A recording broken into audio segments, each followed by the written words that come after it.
On June 26, 1976, at a venue called Nippon Budokan, a martial arts hall in Tokyo, Japan, Muhammad Ali found himself in uncharted territory, standing opposite professional wrestling megastar Antonio Inoki and about to partake in a prototype fight of what eventually would become mixed martial arts. Though the fight itself didn't deliver what many fans were expecting, it's the history, implications and influence of what the fight meant that should be recognised as an event that not only did a lot for mixed martial arts but also for the world of professional wrestling.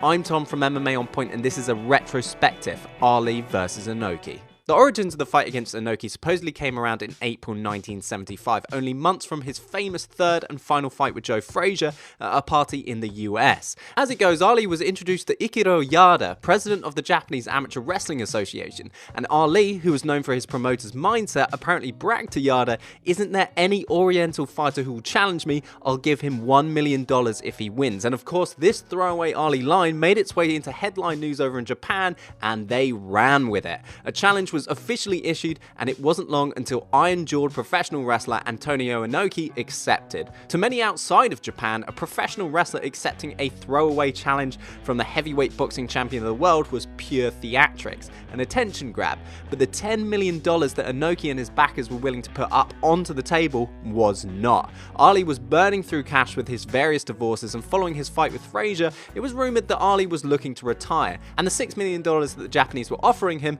would make as a good retirement fund. Eventually, Ali accepted the $6 million final offer from Inoki's backers, and the date was set.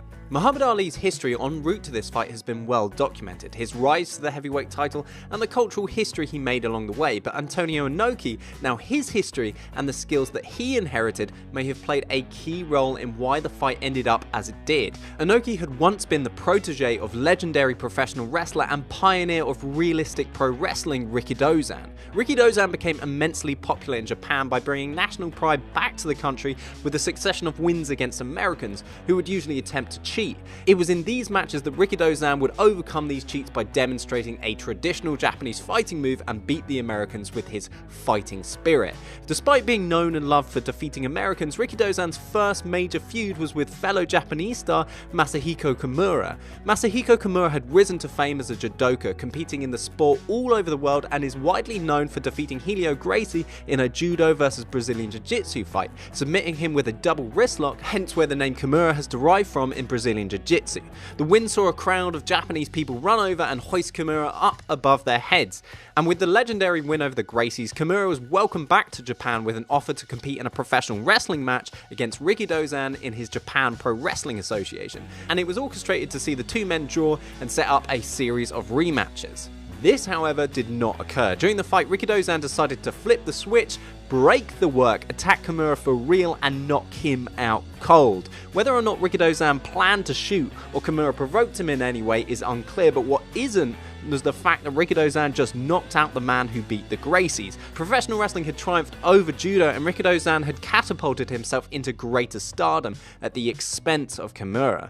Under the tutelage of Rikidozan and having adopted a similar realistic looking wrestling style, Antonio Inoki on his rise to fame had not been unknown to try similar tactics. During his younger years in Japan Wrestling Association, legendary wrestler Bruno Sammartino tells a story of how Inoki attempted to shoot on him during a tag match in 1967 to build his reputation against the then champion. This attack was thwarted by Sammartino, and the two parted ways professionally forever. Throughout the 60s, Inoki clambered to the top of the Japanese wrestling scene and got so big that in 1971 he was kicked out of the Japanese Wrestling Association for attempting a takeover. From there, Inoki went out looking for bigger and bigger paydays and also greater fame, ultimately deciding to embark upon the idea of mixed martial arts fighting. In February 1976, only a few months prior to the big battle with Muhammad Ali, Inoki invited two-time Olympic gold medalist in judo Willem Ruska to participate in a professional wrestling versus judo match, which was advertised as a real fight but ended up being nothing more than a poorly executed pro wrestling match, with Inoki winning with 3 consecutive back suplexes.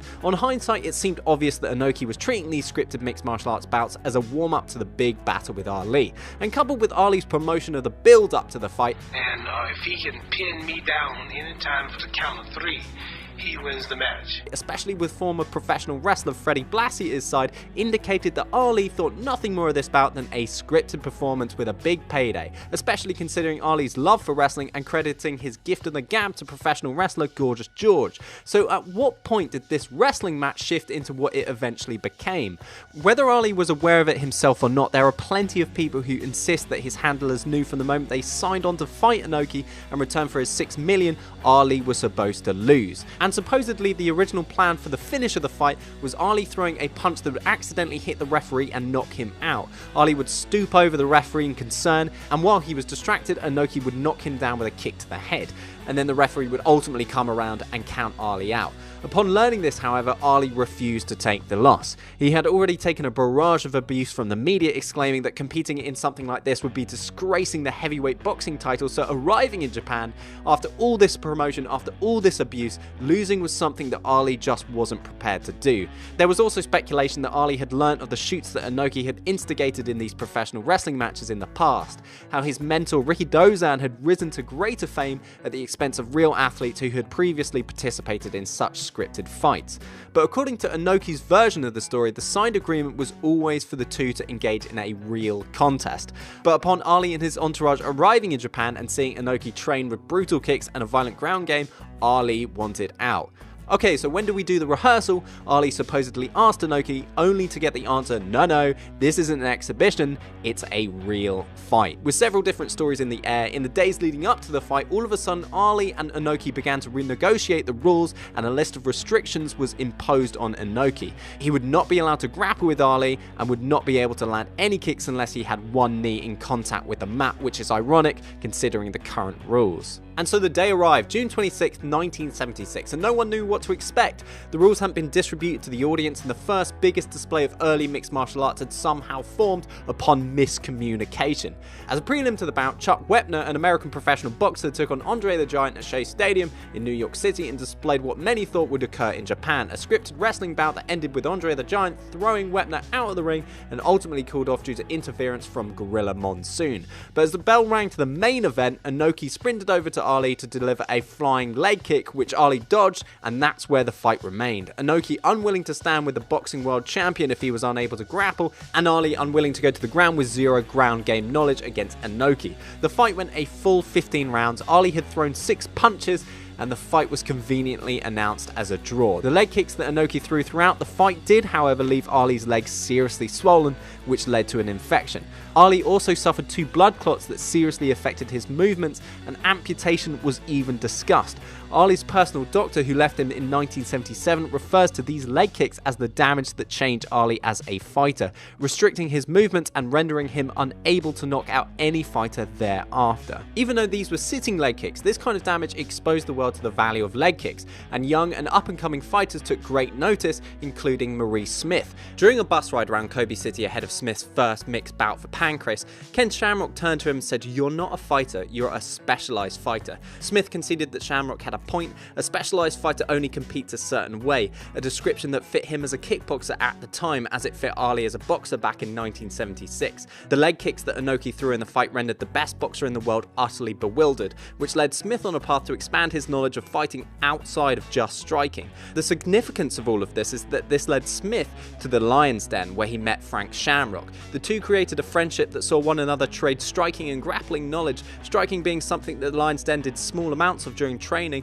the primary workout being hard wrestling, sparring and weightlifting. Smith as a kickboxer also brought cardiovascular conditioning to Frank's training, and after a few years the two left the Lion's Den to form the Alliance, a team made up of fighters of different disciplines, all helping each other to improve in areas of martial arts that they may be lacking. The success of this training propelled Frank Shamrock to the next level, set the mold for the modern mixed martial artist, and ultimately changed the way fighters prepared for upcoming bouts. And all these fighters like Frank and Ken Shamrock and Maurice Smith would have never had these fights in Pancrase if it were not for the impact of the Ali Inoki fight. It greatly influenced the Universal Wrestling Federation in Japan, founded by the early stars of Inoki's New Japan Pro Wrestling. UWF also saw Nobuhiko Takada send unanswered challenges to Hicks and Gracie, and instigated Yoji Anjo, protege of Takada to storm Rickson Gracie's gym in Southern California, which ultimately led to the main event bout between Nobuhiko Takada and Rickson Gracie at Pride 1. UWF was marketed as Dojo Pro Wrestling, was a pioneer of shoot-style wrestling, established a realistic portrayal of combat, and above all, made it possible for mixed martial arts circuits to exist and be viable. After its collapse, Masakatsu Funaki and Minoru Suzuki would form Pancrase in 1993, and Akira Maeda would form Fighting Network Rings in 1991, two organizations that produced some of the greats. Needless to say, the Ali Inoki fight kickstarted a movement in Japan that helped craft mixed martial arts as we see it today. It also played a massive part in professional wrestling, as Ali vs Inoki created the boom of closed circuit television, and there is no greater example of closed circuit television than Vince McMahon Jr.'s WrestleMania 1, a main event featuring Hulk Hogan, Antonio Inoki's greatest rival, and Muhammad Ali himself as the referee. Hey, what is up guys? Jason from MMA On Point here. Thank you for visiting our Patreon page. You'll see that we are looking to do quite a bit with our Patreon and expand to have a bigger team and start doing daily news and articles. Right now, it's just me, Tom, and we have a social media guy, but we are looking to expand that, and we feel like we can do that with your help. Hi guys, Tom here. So what we're looking to do is hire more video editors. This means that we can upload more videos each and every week, and Jason and I will be writing and voicing everything, of course, but this helps us do so much more with the YouTube channel.